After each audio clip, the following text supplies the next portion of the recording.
بەرنامەی ماڵ و حاڵ بە سپۆنسەری سەرەکی کۆمپانیای شمیم گوڵبەهار پێشکەش دەکرێت. ڕۆژێک لە ڕۆژان مەرجانە خانم لە بازاڕەکەدا بە دوای برنجە دڵخوازەکەی داگەڕا. برنجی کۆبانی لە ناکاو چەتەکان چاویان چوە سەرگەردانە بە نرخەکەی. بە دوای کەوتن علی بابا فریای کەوت و لە دەستی چەتەکان ڕزگاری کرد. سمسم بکەیرەوە. هاتنە ناو ئەشکەوتەکەوە،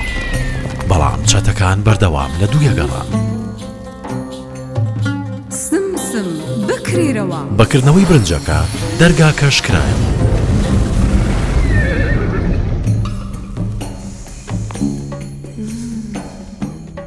چەتەکان بە شوێنەکەیان زانی، بەڵام بە بۆن و تامی برنجی کۆبانی مەزبوون و خەیاڵیان لای گەردانەکە نەما. برنجی کۆبانی گەوهرە بە نرخەکەیە.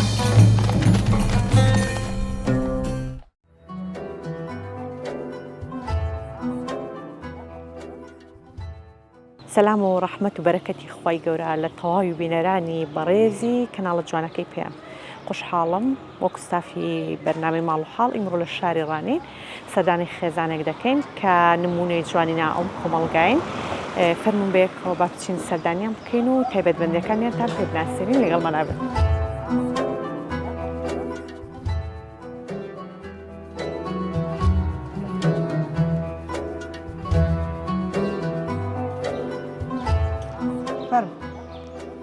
السلام عليكم. عليكم السلام. مامۆستای عەزیزم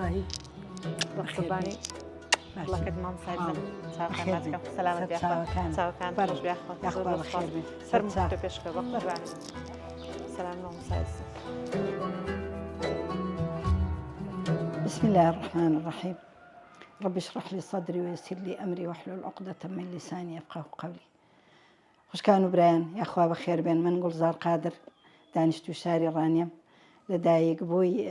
شاری کۆی خۆشەویستم. بەس دەمێک ساڵە هاتووینە ڕانی بە خێراتنی ئەوەی بەڕێز دەکەم. ئێمە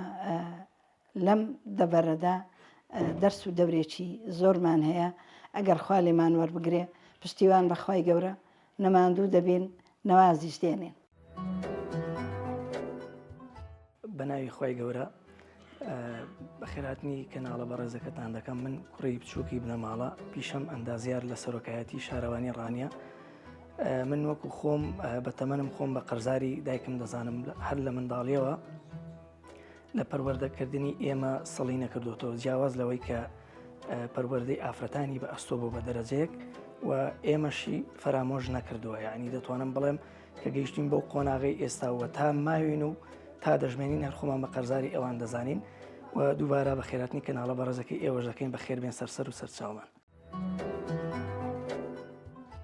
بە ناوی خوای گەورە و میهرەبان بە خێرهاتنی بەڕێزتان دەکەین بۆ ئەرکە قورسێکە کێشاتان بەڕاستی گەورەتان کردین. من بچی بچووکی بنەماڵم ناوم ساکار مستەفا، پیشەی سەرەکیم پارێزەر بووە، هەروەها مامۆستام لە دەستگای نووری حیکمە. یاخوا بە خێر بێن سەرچاوان دووبارە ئاوادانتان کردەوە. بەنای خوای گەورە و میهرەبان درود و ڕەحمەتی خوا بڕژێ بەسەر گیانی پاکی پێغەمبەرمان صلی الله علیه وسلم و بە خێراتنی ئەوستافە بەڕێزە دەکەم. یاخوا بە خێر بێن سەرچاوان عەزیزتان کێشە. من ناوم سازگار محمود، کچی گەورەی و خانەوادە بەڕێزم و ئەلحەمدولیلا دەرس و دیراسەتی باشمان هەیە لە لای دایکم، تەحفیزی قورئانمان هەیە، هەروەها دەرسی تەفسیرمان هەیە. ئەلحەمدولیلا دەرسەکانمان زۆر بەباشی بەڕێوە دەچن. زۆر سپاس بۆ ئێوە، بەخێر بن سەرچاومان. بەناوی خوای گەورە و بەخشندە و میهرەبان درود و ڕەحمەتی خوا بژێ بە سەرگیانی پێغەمبەری نازدارمان صلی الله علیه وسلم. بەخێر هاتنی ئێوەی بەڕێز دەکەم. یاخوا بەخێر بێن، ماڵەکەتان ئاوادان کردینەوە، دەستان خۆش بێ، ماندوو نەبن. من ناوم ئیمان مەحموود حەمەدەمینە، کچی بچووکی ئەو ماڵم. ئەلحەمدولیلا ماوەی 3 ساڵە لە دەستگای نووری حیکمە بۆ پەروەردە و ڕۆشنبیری دەرس و دەورمان هەیە.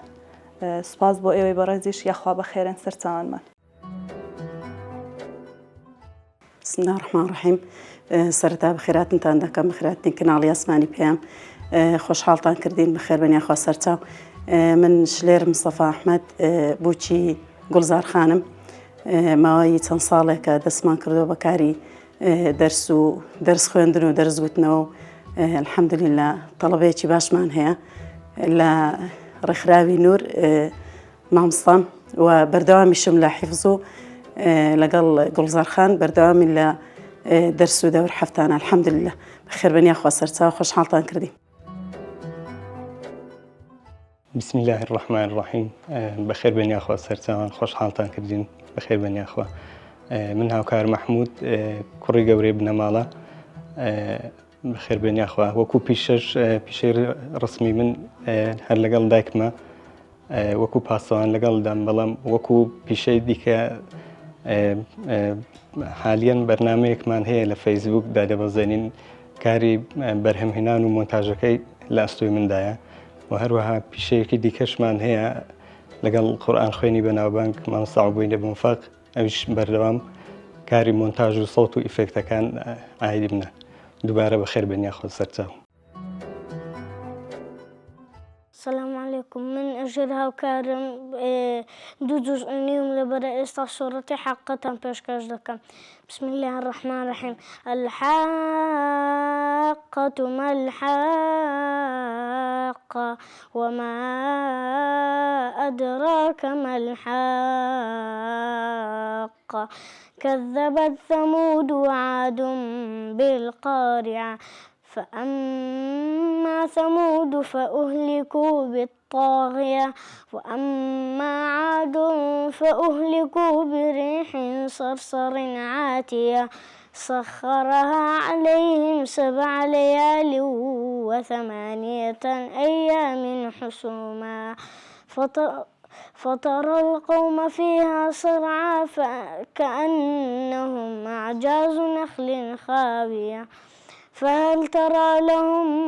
من باقية.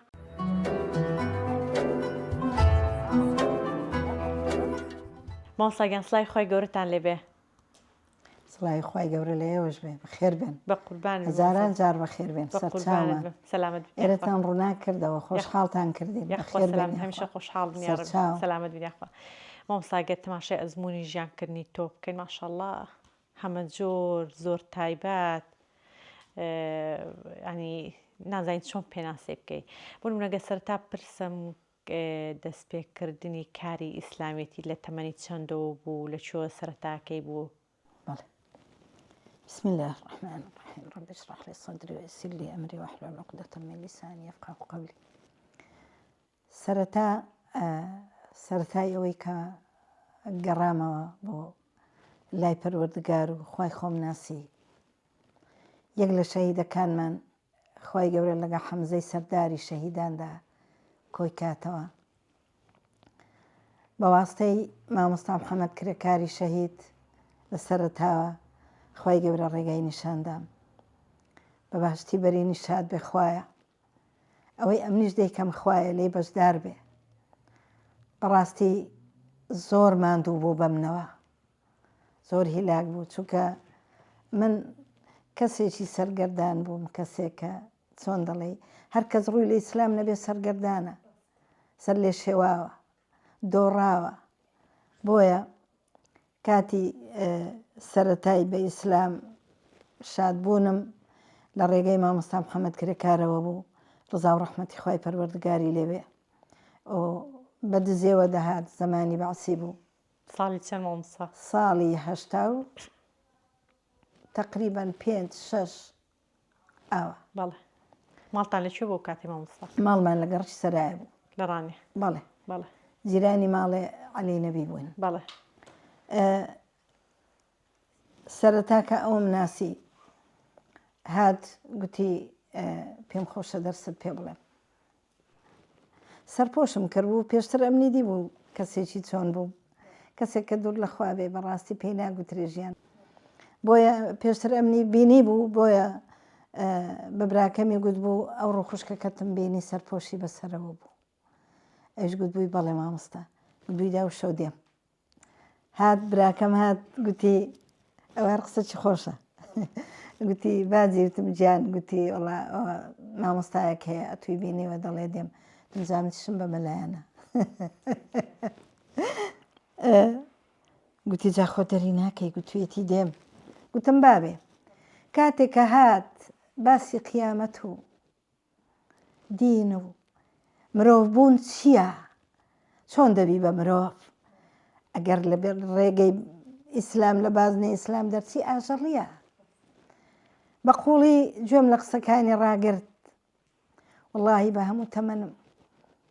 قەبزاری ئەو زۆرم خۆش دەویست زۆر حەزم دەکرد ئەمن بام لە جێی ئەو چونکە بوو بە مای سەرفرازی من زمانی حکومت بوو ترس و لەرز زۆر بوو بە شەوانە دەهات بۆ دەرس درەنگ کە شەودا دەهات بە درەنگان نەترسی باسی ماڵمان ئەوە بەرامبەری مدیر ئەمن و مفەوەز و ئەوانە بوو هەموو بەرامبەری مە بوو بەڵام ئافرین فێری چاونەترسی کردم فێری ئەوەی کردم کە ژیانم ببەخشم لە پێناو ئەو دینەی پێم مەسەلەیەک نەبێ فێری کردم ڕێبازی دین چییە ئیتر لەو کاتەوە ئەلحەمدولیلا دانەبڕام هەتا ئەو کاتەی شەهید بوو ئەویش لە من دانەبڕا بەڵام کاتێککە شەهید بوو ئیتر دنیام بەسەردا خراپبوو بەڵام خۆی گەورە عەبدەکانی خۆی بەجێ ناهێڵێ تا عەبد خوددا بەجێ نەهێڵێ بۆیە مامۆستایەکی تری دیکە بەڕێز مامۆستا حەسەن عەلی بۆسکێنی بە هەموو تەمەنم قەرزاری ئەویشم کردمی بەو کەسەی کە ئێستا هەم ماشەڵڵا بیرمەندە دەستی لێبەر نەدام مەبەستم ئەوەیە ئینسان ئەگەر مەبەستی ڕێبازی خۆی گەورە بوو بەڕانەوەستێ کات دەدۆزێتەوە شەوە ڕۆژە وەڵڵاهی مامۆستا محەممەد کرێکار و مامۆستا سەید ئیبراهیمی نۆڕسکەی و ئەوانە داهاتن پێڵاوەکانم دەبردە ژوورێ لە زمانی باسی بۆ یەگە هەر کەس هاتبە بمگوت نەیانزانی با کەس لە ژوورەیە ئەگە مەخبیری کراین و هەڵاتین و ڕۆیشتین ئەو دەقەیە وەکو ژنێکی عەشایری پیاوەکان لە ژوورێ بوون کۆبوونەوەیان بوو ئەو برا بەڕێزانە مامۆستا محەممەد کرێکار بوو مامۆستا سەید ئیبراهیم بوو مامۆستا محەممەد سینەمۆکی بوو ئەوانە بوون ئەمیش چوم لەبەر دەرکەی دوو لە ڕووی جەنابتان لاقم ڕاکی شاوەکو ژنێکی عەشایری کە ئەنەما ژوورێ کەسی لێنێ واللهی ئەگەر ئەگەر بۆ خوات بێ خوا لە هەموو خوا حەزرەتی ئیبراهیمی لە ئاگر ڕزگار کرد ئێمە ڕزگار ناکە بەرێ والله وكذلك ننجي المؤمنين مێژنەی دەوێرا بە دەربەندیدا بڕوە ئەگەر کڵاو سوورەکان هەویان لێ وەردەگرتەوە ئەمە کۆمەڵە ژنە حیجاب و پیاوە بەڕیشە بە دەربەندیدا ڕۆیشتین خوای گەورە مسخەڕی کردن ئەم نێک نەیگووە بۆ کوێ دەڕۆن هەڵاتین ئەو ماڵەت چۆن دیوە ماڵم ئاوا بەجێهێشت ڕۆیشتین چوینە دەرێ باش لە دەرێ مامۆستا بەهێزەکەم وتی بە تەمای لێرە دانیشی وتم نە یەک خێمەمان هەبوو 4 منداڵم هەبوو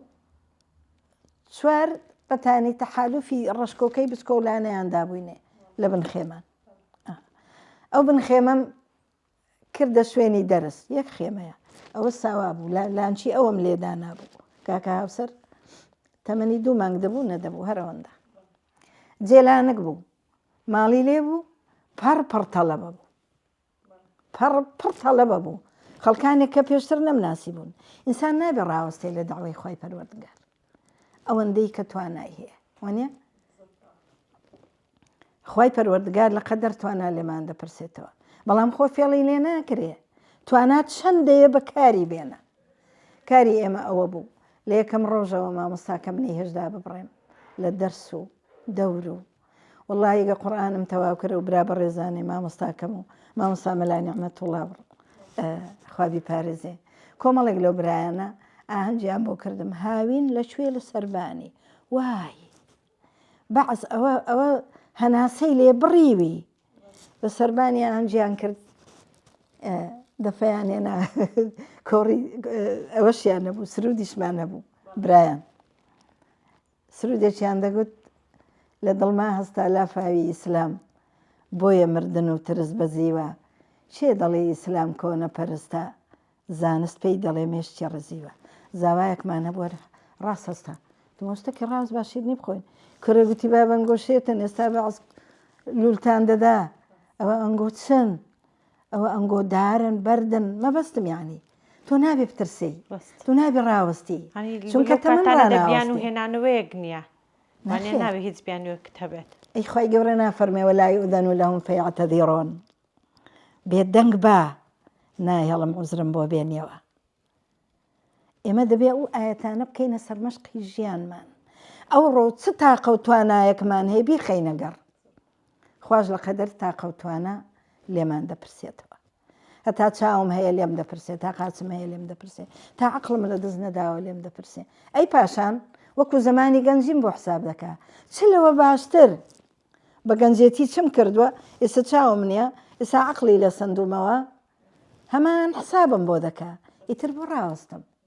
سپاس بۆ خۆی پەروەردگار یەک دقەش لە دەرساندا نەبڕاوین مامسەکاتی بام پرسیارێک بکەم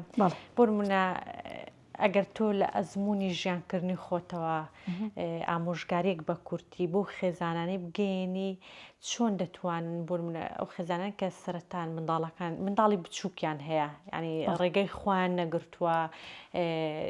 فەرموودە و ئاەتەکانی خی گەوریان نەکردوتە ڕێسای سەرەکی بۆ پەروەردەکردنی منداڵەکان لە چۆ دەست پێ بکەن ینی چۆن دایک کاریگەری هەیە لەسەر پەروەردەکردنی منداڵەکانی ئێمە ئاەتی قورآانی پیرۆزمان هەیە کە دەفەرمە یا ئەیوهە الەذینە ئامەنوا ئەی تۆ ئامەنونی بە تۆ دەڵێ بە من دەڵێ بە کچەکەم دەڵێ بە بووکەکەم دەڵێ بە کوڕەکەم دەڵێ بە زاواکەم دەڵێ بە دەور و بەرم دەڵێ بە خەڵکی خاک و نیشتیمانم دەڵێ ئێمە میلەتێکی کوردی موسڵمانین یا ئەیوهە الەذینە ئامەنوا قوو بپارێزن چی ئەنفوسەکم و ئەهلیکم ئەی تۆ بیر ناکەی وەگەر ئەهلت نەبوو خۆشتنی دایک هەر ئەوەی لەسەر نیە منداڵەکەی بشوا و شیری بداتێ و بیخەوێنێ و زلی جوانی بۆ بکڕێ پارەی بخاتە ژیرفانی ئەوە هەمووی شتێکە بەڕۆتینی دەزانم بەخێوکردنەوە ئەوە ڕۆتینیە لە ژیاندا شتێکە سابتە ئەگەر هەبوو دەبێ بۆی بکەی بەڵام ئەدی ئەوی دیکە چییە وانە پەروەردەی ڕۆحی پەروەردەی ڕۆحی بکە پارە بۆی پەروەردە نییە زلی جوان بۆوی پەروەردە نییە ئەوە یەک دومین دایکان دەبێ وریابن لە پەروەردەی منداڵەکانیان وریابن فەرق و جیاوازی نەخەنە مابینی منداڵەکە ئەوە کچە یان ئەوە کوڕەیان سێ کوڕم هەیە دوو کوڕم هەیە ئەویان زۆر باشە ئەویان زۆرم گوێ ناداتێ ئەی هەردووچیان ئێمن نین ئەی ئەرکی سەرشانی من نییە وەکو یەک تەمەشایان کەم لە بەرنمەیەکە باسم کردووە دایکان تۆ ئەو خوای عادڵ بن عەداڵەت بنوێنن لە مابینی منداڵەکان ئەگەر وات کرد بۆ دەردەچێ زۆر جار باسم کردووە لە ناو خوشکان و منداڵەکان و لە بەرنمەیەکیشە باسم کردووە خۆم هەڵ ناکێشم بەڵام وەڵاهی لە عەداڵەتی ئەوە دەترسم لە هیچ خواردنێک ناترسم کە دروستی دەکەم لە دوو خواردن نەبێ لە کفتە و لە کوبەی دەترسم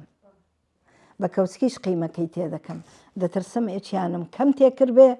ئێچشیانم تۆزێک زیاتر تێکرد بێ کەمەکە بەبەر ئەوە کەوت بێ زیادەکە بەبەرەوی ترکەوت بێ لەو عەداڵەت تێدەترسم لە ژیانی خۆمدا بابەجیان ئەتۆ چ دایکێکی نەیپارێزی لە ئاگریجانم پەروەردەی نەکەی بە پەروەردە چی خوایی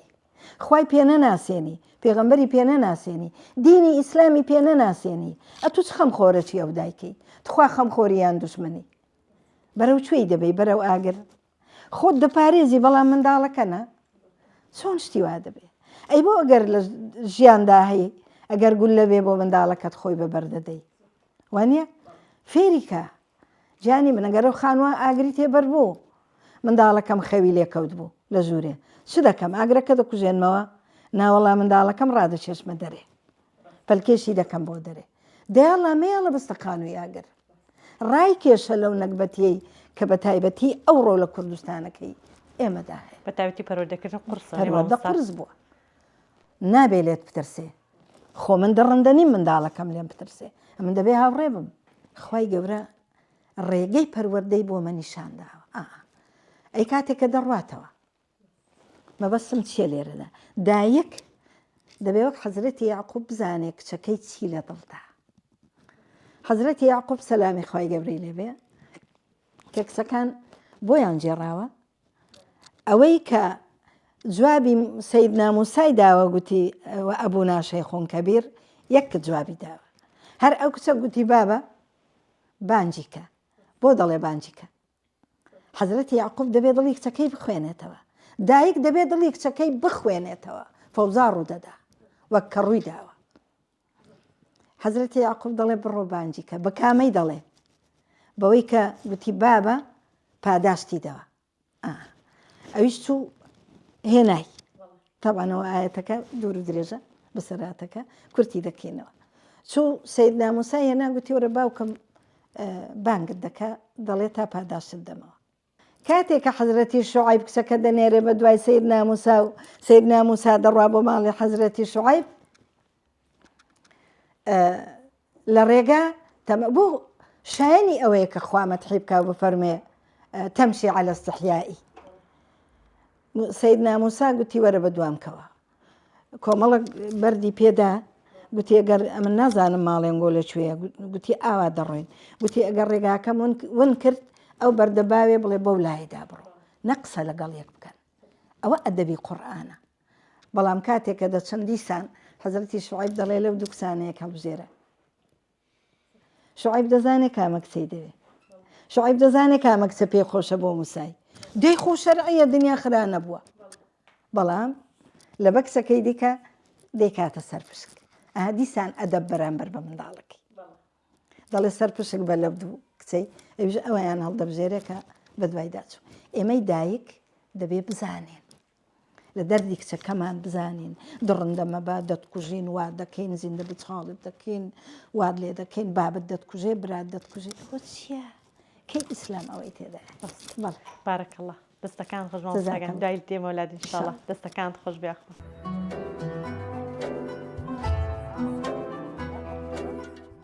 مامۆستا سازگار سڵای خۆی گەورەتان لەوێت. سڵاوی خوا لە ئێوەش بێ خوا بەخێر بن سەرچە یاخوا سەلامەت بی. مامۆستا دایکت وەک باسی دەکات زۆر مەشغوڵی داواکردن و کار و پیشەی ینی بۆ نمونە جیاواز و ئەزمونێکی جیاواز. تۆ وەک خوشکی گەورە دڵنیام کە خەمێکی وار لەبەر بووە دایکی دووەمی منداڵەکان بووی.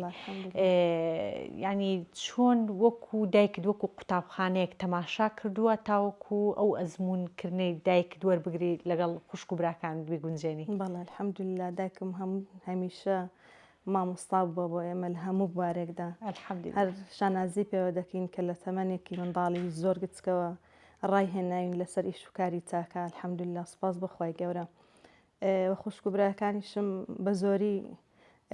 لە لای من بەجێ دەهێشت کاتێکە دەڕۆیش بە کاری ئیسلامی. سوپاس بەخوای گەورە الحەمدوللا ئەوەش فەزلی خوای گەورەیە کە دایەتی بەسەرماندا. لەخوا بێزار الحەمدوللا. الحەمدوللا. کاتە تۆ ئەزمونێکی باشتە بووە لە گەورەکردن و پەروەردەکردنی خوشک و براکاندا. شتێکی زۆر چێژ بەخش بوو. والله چاودێریکردنەکەیان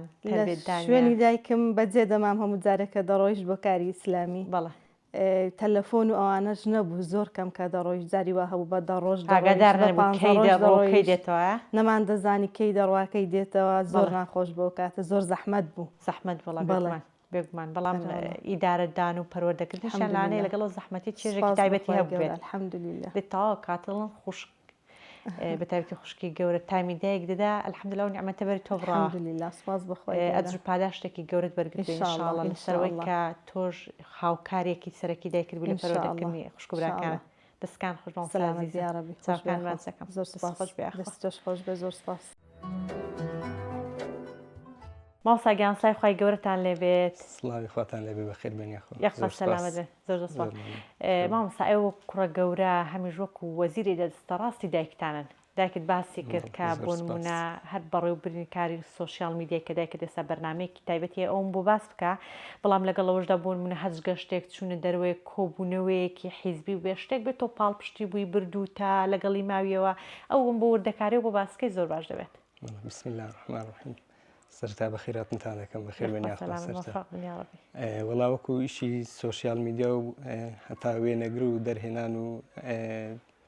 بەرنامەکانی کە لە فەیسبوک و ئەوانە زیاتر بڵاو دەکرێتەوە هەمووی لە ئەستۆی مندایە وەکو پیشەی سەرەکی خۆشم ئەوە جگەلەوەی کە کوڕی ئەوم بەڵام پیشەی سەرەکی خۆم لەگەڵ ئەو شۆفێریە واتە پاسەوانی تایبەتم بە حکمیەوەی لە پێشتریش وەزیفەی حکومی هەبووە هەرچەندە لە ئێستادا خانەنشین بووە بەڵام وەکو وەزیفە هەر لەگەڵی ماوەمە من باقی کارەکانی دیکەش وەڵا ئەوەی دیکە مۆنتاژە یعنی جێبەجێکردنی بەرنامەکانە هەمووی هەر لە ئەستۆی خۆمدایە ئەوە جگەلەوەی کە ئەگەر بڵێن وەزیفە حکومیەکەش نەبێ ینی پیشەکەش نەبێ ئەمە هەر بە ئەرکی سەرشانی خۆمان دەزانین بە حکمیەوەی داکمانە گەورەمانە لەو ڕۆیدا هەر بە ئەرکی سەرشانی خۆمان دەزانین ئەو شتانە جێبەجێ بکەین ئینشاءالله. ئینشاءالله مامۆستا دایکت زۆر لێت ڕازێ لە زۆر نەرمونیانە عەساف ساردا حەز ناکەوێت لە دایکت بمەوەتەوە؟ الحەمدولله فەزڵی خوا گەورەیە ئینشاءالله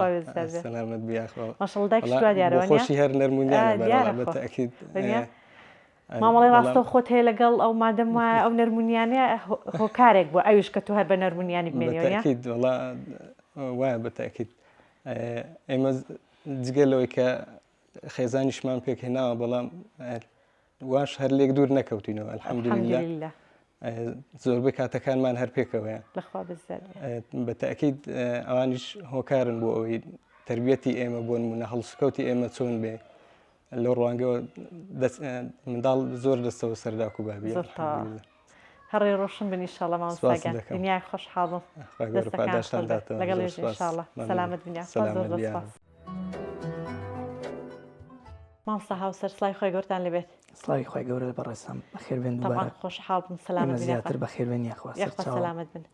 زۆر سپاس. زۆر سپاس بۆ ئەگەر بۆم باس بکەی بۆ نمونە دایکت لە پێش بەرنامەکە باسی کرد کە تۆش هاوکار و یارمەتی دەرێکی زۆر باشی دایکتی لە چ کاتێکدا فراخەکانی دایکت یاخۆ پێداویستیانێک کە دایکت بە تۆ هێتی دەتوانی پڕی بکەیەوە؟ بەڵێ دووبارە بەخێربێن یاخوا سەرچاوم سەبارەت بەوەی کە ئێمە چۆن دەتوانین هاوکاری دایکمان بینیان چۆن هاوکاری بکەین لە پێش هەموو شتێکەوە دایکمانە تاجی سەرمانە گەورەی عایلەکەمانە دەتوانم بەڵام لە دوای باوکمان بڕواتان بێ زۆر جاری وا هەبووە بە حکمی ئەوەی باوکم کاسب بووە یعنی جێگەی ئەویشی بە زیادەوە بۆ پڕکردوینێتەوە یعنی من لە خۆمەوە سیر بکەم بۆ تەواوی خوشکەکانمەوە بۆ براکەشم بە بەردەوامی پاڵ پشتێکی گەورە بووە یعنی وەکو شاخێک بۆ لە پشتی ئێمە بە تایبەت یعنی ئەگەر دیقەت بدەین وەکو خوێندن و خوێندەواری وەکو تربیەتدانی لایەنی دینی و لایەنی ئیسلامی و خۆشویستنی خەڵک و خۆشویستنی خاک و ئەوانە یعنی بە بەردەوامی ئەو زۆر سوور بووە لەسەر ئەوەی تەنانەت یەک وەسێتیشی بۆ ئێمە هەیە کە من وەکو خۆم قەت لە بیرم ناچێت دەڵێ ئەگەر هەر کارێکی باشتان کرد گەردنتان ئازابێ بەردەمی خۆی گەورە ئەگەر لە بەرنامەکەی خۆی گەورە لاتاندا گەردنتان ئازانە بێ و بەنسبەت ئەوەی کە بەڕێزت باسی یەکەی کە من چۆن بتوانم هاوکاری بم من مۆزەفم ئیلتیزاماتی دەوائیری حکومیم هەیە بەڵام لە هەر کاتێک و لە هەر ساتێک ڕۆژ بێ یاخود شەو بێ من دەتوانم بە ئیجازەیەکی کەم یا بە ئیجازەیەکی زۆریش بێ بۆ ئەوەی ئیشەکانی ئەو چۆن دەڵێ پەکی نەکەوێ و لە هەمان کاتیشدا حساباتی تایبەتیشم بۆ ئەولا کردووە یعنی وە نەبێ مەسەلەن من خۆم گوناحباری خەڵکیش بکەم بەرەوەی ئیلتیزاماتی حکومەتیش واجبێکە لەسەر من لە هەمان کاتدا یعنی دەبێت هەردوو لایەکەی بگونجێنین ئەم قیامەتیەکە هەم ئیشی خەڵکیش پشت گوێ نەخەین زۆر یاربیر دەستان زۆر بەتابەتی سەرنجم لەسەر قسەی بوو کە جگەلەوەی کە بوون من دایکت هەچ کاتێک پێویست پێت بوو هاوکاری دەکەی بەڵام ئەوەش نابێتە هۆکاری کە ئەو ئەرکە حکومیەی کە لەسەر شانتانە فەرامۆشی بکەیت چکارشان دەستان ڕایکردنەوەی کاری خەڵکیە بەدڵنیاییەوە ئێمە خەڵک دەبێت شتمان لێ فێر بێ دەبێت خەڵک دەرسمان لێوە بێ خوانە خواستەوەکو ئەوە بەتایبەت مامۆستا بەخشە قسەشت پێ دەبڕم بەتایبەت ئەگەر تۆ لە ناو بنەماڵەیەک دابووی ناو نازناوێکت هەبوو پێگەیەکی کۆمەڵایەتی بەهێزت هەبوو ینی ئەرکەکەت قورسترە تۆ دەبێ بێ ئەو تێڕوانینی خەڵک هەیەی ئەوە ڕەفتار بکەیت بەدڵنیاییەوە تەوانەوە فەزڵی خۆی گەورەیە و بەنسبەت ئەوەی کە ئێمە لە هەر شوێنێک بین لە هەر پۆست و مەقام و جێگایەک بین ئێمە دەبێت حەقی زیاتر بەو شوێنە بدەین یعنی ئەوە ناکاتە ئەوەی ئەو شوێنە ئێمە بۆ خۆمان ئیستغلال بکەین بە پێچەوانەوە دەبێت خەڵک شتمان لێ وەرگێ نەک وەکو گەورەی خوانە خواستە ئێمە خۆمان پێ گەورە بێن ئێمە خۆمان پێ لە خەڵک بچووکترە بەڵام دەبێت خەڵک شل لە ئێمەوە فێر بێ بۆ ئێمە پەروەردەی دینین ئێمە پەروەردەیەکی ئەو ئاینە جوانین بەرنامەی خوا و پێغەمبەری خوامان وەرگرتووە طبعاً فەزڵە گەورەکە بۆ دایکمان دەگەڕێتەوە ئەوە هیچ قسەی لەسەر هیچ مناقەشەی نییە زۆر بەڵام وەکو ئەوەش کە خۆی گەورە ڕێگەی نیشانداوین دەبێت خەڵک لە ئێمەوە فێر ببێ نەوەکو ئێمە قەرزاری خەڵک ببین خوا نەخواستە بۆ قیامەت و بۆ دوا ڕۆژیش. بارەکەڵڵا خۆشحاڵ بە قسەکان زۆر سپاس. هەمیشە خۆی گەورە کار و کار ئاساییتان بێ مادەما ئێوە بتێڕوانتان بۆیە کە دەتوانێت وەرکانی سەرشانتان هەیە بە زیادەوە ئینشاءالله هەمیشە بۆ خۆم وەکو خۆم دوعام ئەوەیە خۆی گەورە هاوکارم بێ لەبەر ئەوەی ناتوانم ئەگەر خۆی گەورە لە پشتم نەبێ دوای ئەوە مەسەلەن دایکم لە پشتم نەبێ من ناتوانم بەڕاستی یعنی پاڵپشتی هەرە گەورەی من هەمیشە جگە لە پەروەردگار دایکم بۆ بەڕاستی لە هەر پۆست و مەقام و پلەیەک دابین بە دڵنیاییەوە جێپەنجەی دایکمی پێوە بە دڵنیایی زۆر سپاس ئەوەی ئێوە شیچی کەمتر نیە لە ئەوان دەستان خۆش بێخوا بەخێر بێنیخوا خۆشحاڵتان کردی بەخێر بێنیخوا سەرچاوان بەخێر بێنیخوا. مامۆستا ساکە سڵای خۆی گەورەتان لەبێت. سڵای خۆی گەورە لە ئێوەش بێ بەخێر بێن سەرچاوەکان خۆش بێت بێن. مامۆستاگە باسی دەستگای نووری حیکمە بووکەی لەوێ پلەیەکت هەیە و ئەو کارانی کە بە تۆ سپێرداون چی؟ بسم الله الرحمن الرحیم. سەرەتا من وەکو بچی هەم مامۆستا هەم دایک گوڵزار خان کە هەمیشە هاندەرمان بووە بەهۆی ئەوەی کە بەردەوام دەرسمان لەلای ئەو خوێندووە ڕاستی ئەو هاندەرم بوو لەوەی کە دانەنیشین کە شتێک وەردەگرین دەوێ بیشێڵینەوە هاندەرمان بۆ بۆی کە دەست پێ بکەین بە دەرزوتنەوە کە سەرەتای دەرزوتنەوەمان لە بازنەی کارۆخ لە گەڕەکی کارۆخە کە یەکێکە لە بازنەکانی سەربەلقی دەستگای نووری حیکمە لە ڕانیا سەرەتا کە چون بەڕاستی هەرخۆمی لێبووم مامۆستای تری لێ نەبوو چەند تەڵەبەیەکی کەمان هەبوو بەڵام ئەلحەمدوللە بە فەزڵی خوای گەورە دەستمان پێکرد وردە وردە خوای گەورە یارمەتی داین دەستگایەکەمان گەورە کرد خانمەکەمان ڕێک و پێکردی شکارەکانمان جێبەجێ کرد ئەلحەمدوللە ئێستا بووە بە یەکێک لەو بازنانەی کە زۆرترین تەڵەبە لە خۆی دەگرێت تەڵەبەکانیشمان بەپێی تەمەنیان چەند ئاستێکمانەیە ئاستی جیاجیامان هەیە قۆناغ دەڕۆ لە ئاستی سەرتاوە لە 6 ساڵیەوە هەمانە هەتا دەگاتە ئاستی نەوجەوانان و بەرەبەریتی بەردەوام دەبین لەگەڵیان ئەلحەمدوللە لەخوای بزاد بێت. ڕێژەی ئەو تەلەبانی کە لەبەر دەستاندا ینی ئەوەیە کە هیوایەک هەبێ دڵت پێی خۆش بێت بە تەئکید بێگومان بە تایبەتی ئێستا تەڵەبەمان هەیە ینی گەی لە سەرتاکە لەگەڵمان بوو هەرنەی دەزانی بخوێنێتەوە ئێستا ئەلحەمدوللە گەیشتووە بە 6 جوز کە بە تەجویدەوە لەبەری کردو ئەلحەمدوللە بەڵێ بەردەوام من لەگەڵمان کەهاتە دەبێت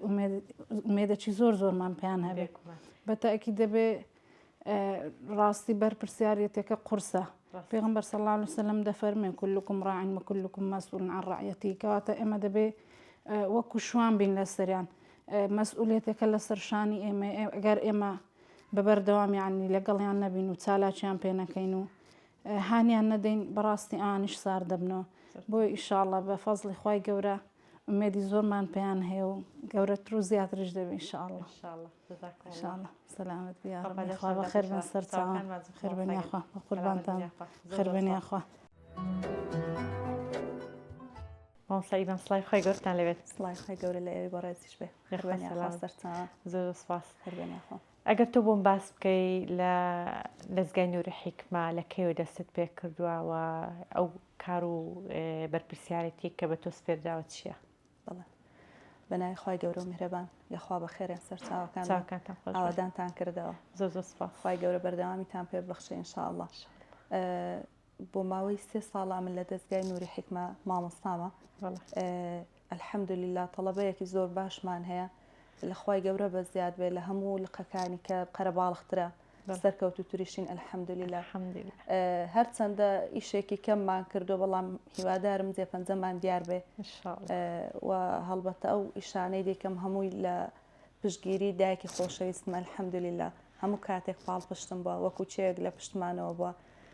هەتا ئەو دەقەی دەمرم قەرزاری ئەوم قەرزاری باشیەکانی ئەوم خۆم بە خزمەتکاری ئەو دەزانم الحەمدولیلا لەخوای گەورە بە زیاد بێت تەلەبەمان هەیە لە 6 ساڵەوە ئاستی سەرەتامان هەیە 1 و 2 3 ئاستی نەوجەوانانیشمان هەیە لەخوای گەورە بە زیاد بێت الحەمدولیلا قازانجی زۆر باشمان کردوێ لەیان شکر بۆ خی گەورە لەخوای بزانێت کاتە تەلەبەی تێدا کە قۆناغەکانی بە سەرکەوتووی بڕی بێ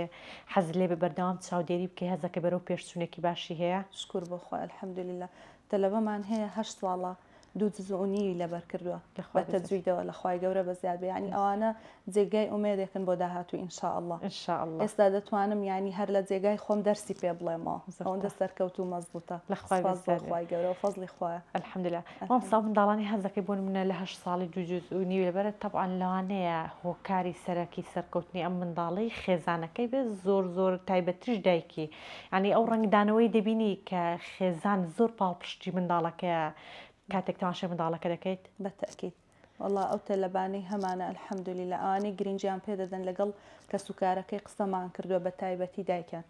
دایکیان زۆر الحەمدولیلا هاوکاری باشیان بوون لەخوای گەورە بە زیاد بێ ئەوە نییە هەر بینێرێتە ئەوێ و دەستی لێبەردانە بۆ خۆشی لە پشتی بۆ زۆر هاوکاری بوو الحەمدولیلا ئیواش هەیە ئیهمالەها هەتا ئەو ڕۆژەی دێتەوە هیچ نازانێت زۆرتەوە بەس ئەمە الحەمدولیلا هەر لەگەڵیان خەریکین دەستبەرداریشیان نابین ئیوا هەبووە بە مانگەچی ئاەتەچی پێ لە بەر نەکراوە بەڵام ئێمە دەستیان لێ بەر نادەین هەر ئومێدمان پێیانە ئینشاءالله ڕۆژێک دادێ ئەویش زۆر زیرەک دەردەچێت و ئینشاءالله شتێکی باشی لێ دەردەچێت مامۆستا ئەو پرۆگرامی لەبەردەستانە لەوێ ئێوە کە هەتانە بۆ منە جیاوازی تاکاتی ڕەچاو دەبوو واتای کە هەندێک منداڵ لەوانەی وەرگرتنی خاو سستر بێ بەڵام هەندێک منداڵ بە پێچوانە و زیرەکە یعنی ئەو جیاوازی لێ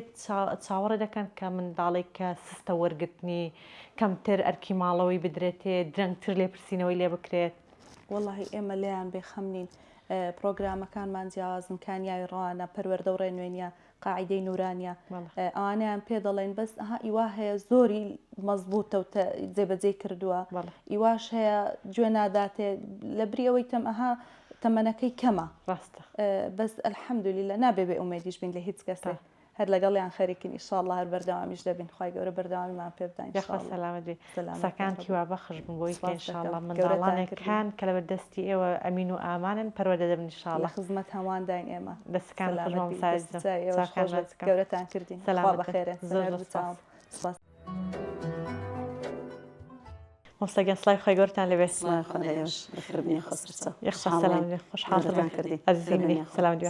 مۆستەگەگە بۆ باسکەی ئەو دەورە و دەوراتانێک کە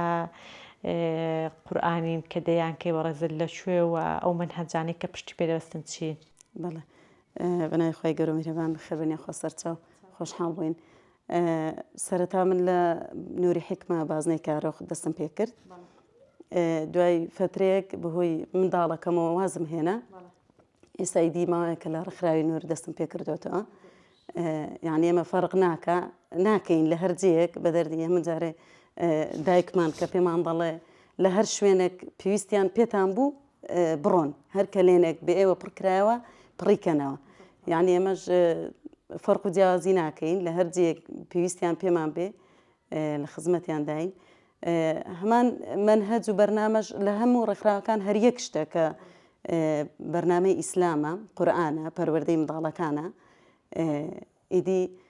هەر یەکە ڕێکخراوە کتێبێک شتێکی تایبەت بە خۆی هەیە بەڵام لە کۆتاییەکەیدا هەموو یەک شتە ئیدی لەوێ بەردەوام ئێستا لە ڕێکخراوی نوور تەڵەبەیەکی باشمان هەیە الحەمدولیلا وەڵڵا هاوین زۆر بوو هاوین یعنی من بتەنێ یەک ئوسترە بەڕێوە دەبم 4-5 دەرس هەمووی ئایدی خۆمە هاوین زۆر بوو یعنی لە فرسەکەش نەمدەتوانی بڕۆمە دەرێ بەس ئێستا کەم بۆ ئێستا تقریبان 10 تەڵەبەیەک دەبێت بەس هاوینێ لە سەر و 20 تەڵەبە بوو بەڵێ لە پۆلینۆ 11-8 ئانی تێدا تەلەبەی واتان هەیە کە تەمەنی بچوو گوێ و قورئان بەس لە لای من نییە لە لای تۆ نییە لە لای مامۆستای دیکە لای مامۆستای دیکە هەیە زۆر باشە ئێوە وەکو مامۆستا جگەلەوەی کە بەرنامەتان هەیە و لەسەر منداڵەکان تەطبیقی دەکەن لەو کاتێک کە لە بەردەستی ئێوەن لە دەوام هیچ خشتە چالاکی و شتان هەیە وەکو ئەرکی ماڵەوە بیدەن بە خێزانەکان بەڵێ من بە خۆم هەفتانە هەمە بۆ تەڵەبەکانم چۆن دەڵێ فۆرمێکە پێیان دەدەم کۆتای هەفتە لیان وەردەگرمەوە لە زوو خەوتن نوێژکردن لە کاتی خۆیدا ئاکاری جوان لە ماڵێ هەمووی یانی هەموو هەفتە بۆیان حاضر دەکەم لە کۆتای هەفتەلیان وەردەگرمەوە هەدیە و خەڵات هەیە بۆ سەرکەوتوەکان ئیشکردن لەگەڵیان خۆشەمەڵستانە چێژ بەڵێ چێژی تایبەتی خۆی ئینشەڵا بێتە شوێک لە ڕای قیامەت جیالۆ لە ماڵە شەر لەگەڵ منداڵەکانی خۆشمان الحەمدلله بەجددی منداڵەکانشمان دواندون کە ماشەڵا قورئانیان لەبەرە قورئان خوێندنێکی زۆر جوان و ڕەوانیان هەیەشان تەواان دڵنیام کە شایدی ئەوە دەکە ماندون لەگەڵیان و چاودێرێکی زۆر باشیان دەکەن منداڵ وەک پەڕێکی سپی وایەتی لەسەر بنووسی ئەوە دەردەچێت بارەکەڵڵا خۆشحاڵ مامۆستازەکەم سەلامەت هەر هەبن یا ڕەبی سەلامەت بنیا گەورەتان کرد عەزیزەکەی سپاس بۆیەوە سەلامەت بنیاخوا بە سپۆنسەری برنجی گوڵبەهار برنامج مال وحال بردوام دەبێت. بسم الله الرحمن الرحيم هل أتاك حديث الغاشية وجوه يومئذ خاشعة عاملة ناصبة تصلى نارا حامية تسقى من عين آنية ليس لهم طعام إلا من ضريع لا يسمن ولا يغني من جوع وجوه يومئذ ناعمة لسعيها راضية في جنة عالية لا تسمع فيها لاغية فيها سرر مرفوعة وأكواب موضوعة ونمارق مصفوفة وزرابي مبثوثة أفلا ينظرون إلى الإبل كيف خلقت وإلى السماء كيف رفعت وإلى الجبال كيف نصبت وإلى الأرض كيف سطحت فذكر إنما أنت مذكر لست عليهم بمسيطر إلا من تولى وكفر فيعذبه الله عذابه أكبر إن علينا إيابهم وإن علينا حسابهم. مامۆستاگیان ئەگە باسی کابانێتی و ڕەمەزانمان بۆ بکەیت. بسم الله الرحمن الرحیم هەرچەندە شتێکی کەم بایەخمان دروست کردووە زۆرتر و باشتر قابلی ئێوەیە سپاستان دەکەم. وەڵاهی لە ڕەمەزانە ئافرەت ئەگەر چونکە مانگێکە دەڕوا و تەواو دەبێ تا ساڵی داهاتوش نازانی لە پارەوە تا ئێستا چەند کەسێکمان ڕۆی نەیتوانی ڕەمەزان دووبارە کاتەوە بۆیە پێویستە ئینسان بە تایبەتی ئافرەت لە ژوورێ نەچێتە دەرێ خەریکی خواردنی خۆش و چکە و عایلە چاوەڕێی دەستی ئەوە با دڵنیا بێ هەمووی بۆ بە پاداشت حساب دەکرێن ئینشاءڵڵا. ئەم عایلەکە بڵێن دە 15 سەرخێزانین هەموو چاوەڕێی دەستی ئەوەیە کە ئێوارە چ بخوا. پێویستە خاتونانمان زۆر بە دڵەوە خواردن حازرکەن. ئێمە تاقیکردنەوەمان هەیە وڵی گەر ئافرەت بە شەوق و زەوق و بەدڵەوە خواردن حازرکەوە بە بێزاری و برسیمە و تینومە ئەو چیە یانی ئەگە بە شەوق و زەوقەوە ئامادەیکە خواردنێکی زۆر جوان دەردەچێت تاقیکردنەوەمان هەیە لەسەری ئەگەر بە هەڵپڕووکان و هەڵی پڕوزێنی و یان بنووی هەتا دوای عەسریانی تو چت کردووە لە بەیانیەوە ئینشاءڵڵا ئەو کابانەتی و نان حازرکردنەش بۆ ئافرەت بە عیبادەت حساب دەکرێت چونکە لە ژوورێدا خۆی گرتووە غیبەتی کەسی نەکردووە تێکەڵاوی کەس نەبووە وانە خوای گەورەش دەفەرمێ یا ئەیها الذین آمنوا ئەطیعوا الله وأطیعوا الرسول وأولی الأمر منکم ئەوە لە شوێنێک لە شوێنێکی کەس دەفەرمێ یا ئەیها الذین آمنوا أطیعوا الله وأطیعوا الرسول ولا تبطلوا أعمالكم. ئێمە کە بە ڕۆژوین با نەڕووی لە دەرەوە بەتاڵیکێنەوە شتێکمان کۆ کردوتەوە باجی خۆی بگرێ زۆر تاتات مامۆستا دوای بووین لە کاڵ شیولێنانەکە وردکردن و ئامادەکردن دەمیشت بە زیکر بێ یادی خوا شەر بکەیت باڵێ بەرێ وەڵڵا خوای گەورە پێدا هاتووە لە ئێوە عیانە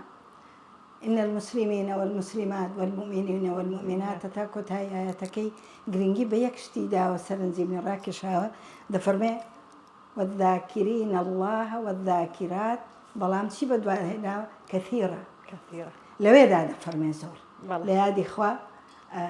ئەوەی بۆ زیاد کردووە لە هەمووی دەڵێ إن المسلمين والمسلمات والمؤمنين والمؤمنات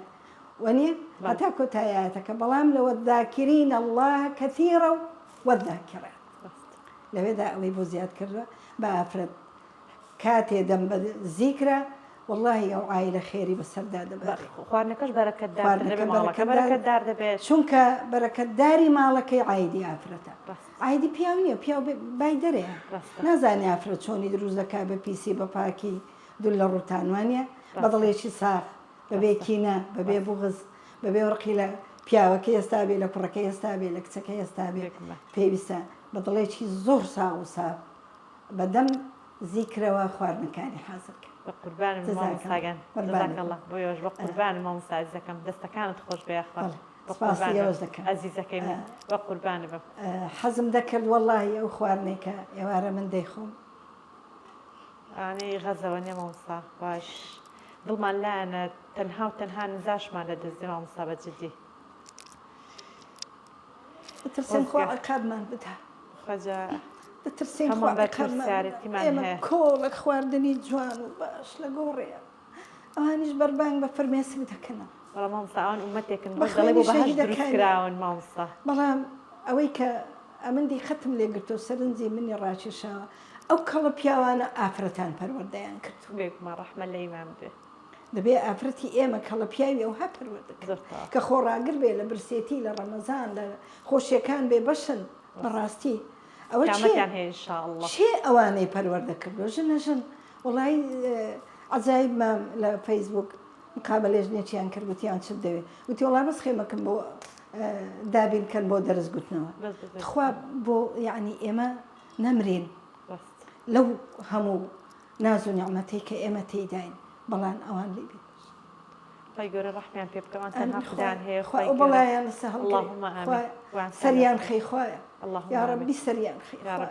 یا ڕەبی سەریان اللهم آمين قربان مامۆستاگەن عەزیزەکەی وەک قوربانە بە چاوەکانمان مامۆستاگە بسم الله الرحمن الرحيم هل أتاك حديث الغاشية وجوه يومئذ خاشعة عاملة ناصبة تصلى نارا حامية تسقى من عين آنية ليس لهم طعام من ضريع لا يسمن لا يغني من جوع وجوه يومئذ ناعمة لسعيها راضية في جنة العالي لا تسمع فيها لاغية فيها عين جارية في سرور مرفوعة وأكواب موضوعة ونمارق مبثوثة وزرابي مبثوثة أفلا ينظرون إلى الإبل كيف خلقت وإلى السماء كيف رفعت فذكر إنما أنت مذكر لست عليهم بمسيطر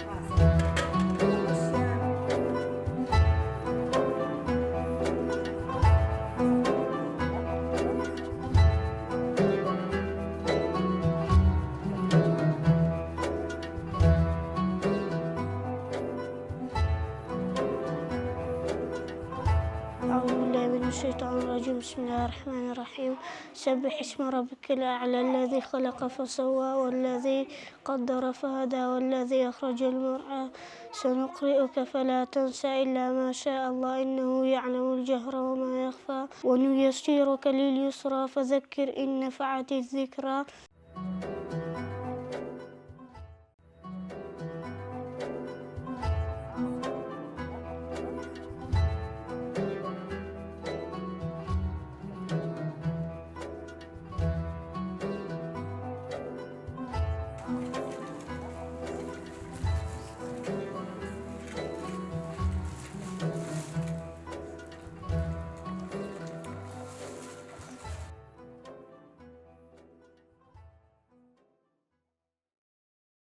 الحمد لله رب العالمين الرحمن الرحيم مالك يوم الدين إياك نعبد وإياك نستعين اهدنا الصراط المستقيم صراط الذين أنعمت عليهم غير المغضوب عليهم ولا الضالين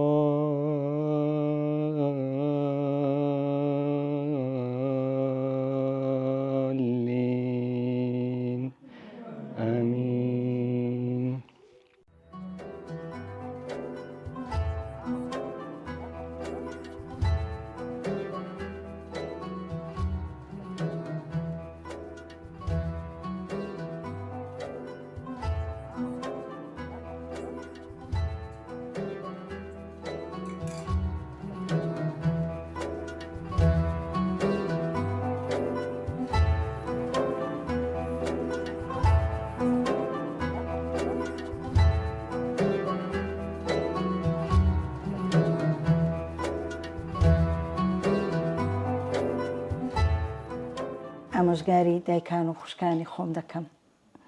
کە بەو ڕەمەزانە تۆبەیەکی یەکجاری بکەین هەمومان، چونکە هیچ کەس نییە بێگوناه و تاوان. خوای گەورە دەفەرمێ فقلت استغفروا إنه كان غفارا يرسل السماء عليكم مدرارا. دەفەرمێ لەو ئاەتە ئەوە دەپشکێتەوە کە تەوبەکردن نەک هەر شادمانی دەدا بە دڵ و گیان، بەڵکو ڕەحمەتی خواشدا دەبارێنێ. ئەوەی کە کۆیان کردوتەوە لە ڕەمەزانە بەبای نەدەنەوە خۆی ڕەمەزان و دوا ڕەمەزانی شەریەکە داوا لە دایکان و خوشکان دەکەم ئەگەر لە ڕەمەزاندا بەرنمەیەکی جوانیان بەڕێوە بردووە دوای ڕەمەزانیش بە هەمان شێوە بەردەوام بن. و لە کۆتاییە سپاسی ئەوەی بەڕێز دەکەم و سپاسی بەرنامەی ماڵ و حاڵ دەکەم. بەڕاستی ئەو بەرنامە زۆر پێویستە. ئەوڕۆ لە ڕۆژگاری ئەو ڕۆماندا بەرنامەی ئەوها پێویستە. دەستی ئێوە خۆش بێ، بەڕاستی توێشیۆکە بۆ قیامەتی ئینشاءالله و دەستی و برا بە ڕێزانە خۆش بێ کە ئەستاون بەو بەرنامەیە، دەستی جەنابەت خۆش بێ، نمونەتان زۆر بێخوایە. یا ڕەبی خوای گەورە لێتان خۆش بێ. بەبەر دوعای مەلایکەتەکانی ئەو دەشەوەی کۆتاییتان خا لە لێبوردنی خوای پەروەردگار هەزاران جار بەخێر بێن سەرچاومە. چاوکانمان جەکە مامۆستاگەر قوربان بم. عەزیزەکە ئێمەی مامۆستاگەر جێگەی شانازیوانی سپاستان دەکەم. سپاس لە پەروەردەکردنی ئەم خێزانە گەورە کە ڕنگدانەوەی هەیە لەسەر شێوازی بینینی منداڵەکانیان بۆ دەردەکەوێت کە پەروەردەکردنی تایبەتی ناوماڵ مامۆستا گوڵزار و هاوشێوەکانی ومێدێکمان پێ دەبەخشێتەوە دووبارە کە ئینشاءالله جیلێک بەڕێوێ وەکو چۆن بە ئێمەیان دەگوت جیلی ئاڵتونی و جیلی تایبەتەکە کە دەستمان کرد بوو بە بەها ئەخلاقی و ئاینی و کۆمەڵاتەکانی ناو کۆمەلگا. ئینشاءالله ئەم جیلەش بە شێوازێک دەبێت کە خزمەتێک بە کۆمەلگا دەکەن دووبارە لەو لە ڕێدابردن و یاخوش پرزەکردنی کە بە سیاست ئیشی لێ دەکرێت کە خێزان دەیانەوێت شیرازی تێک بدرێ، ئەمان ڕاستی دەکەنەوە، ئەمان دەبنە خزمەتکارێکی ئاینی ئیسلام. زۆر خۆشحاڵ بووم بە بینینی ئەم جۆرە پەروەردەکردنەی ئەم خێزانە و هاوشێوەکانی ئینشاءالله خوای گەورە هەمیشە ئەم خێزانانە بەرەکەتدار بکە لە ڕووی تەندروستی، لە ڕووی بەرەکەتداری ئیمانیەوە تاوەکو ئەم پەروەردە تەندروستن لە ئەم کۆمەلگادا هەربوونی هەبێت. سپاس ماڵی مامۆستا گوڵزار کە پێمانەوە ماندوو بوون، ویاندارێکی باشیان کردن، هەمیشە ئەو ماڵیان ئاوەدان بێت. سپاس بۆ هاوکارانم کە لە سلێمانیەوە سەردانیان کردین تاوەکو ئەم بەرنامەیە تۆمار بکەین و سپاس بۆ ئەوەی بینەر کە تا ئێستا لەگەڵمان بوون. خۆشحاڵم کە بەرنمەیەکی تری ماڵ و حاڵم لە مانگی ڕەمەزانی پیرۆز پێشکەش کرد. تا بەرنمەیەکی تر لەگەڵتاندا دەبم. شاد و بەختەور و ئاسوودە بن. خوداتان لەگەڵ و ئاسوودە بن.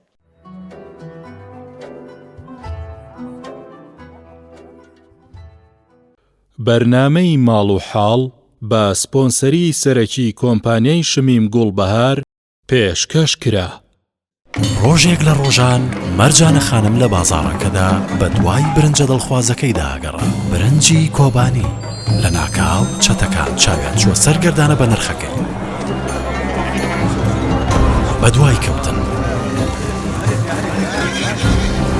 علی بابا فریای کەوت و لە دەستی چەتەکان ڕزگاری کرد. سمسم بکەیرەوە. هاتنە ناو ئەشکەوتەکەوە، بەڵام چەتەکان بەردەوام لە دوویەگەڕان. سمسم بکرێرەوە. بەکردنەوەی برنجەکە دەرگاکەش کرایەوە.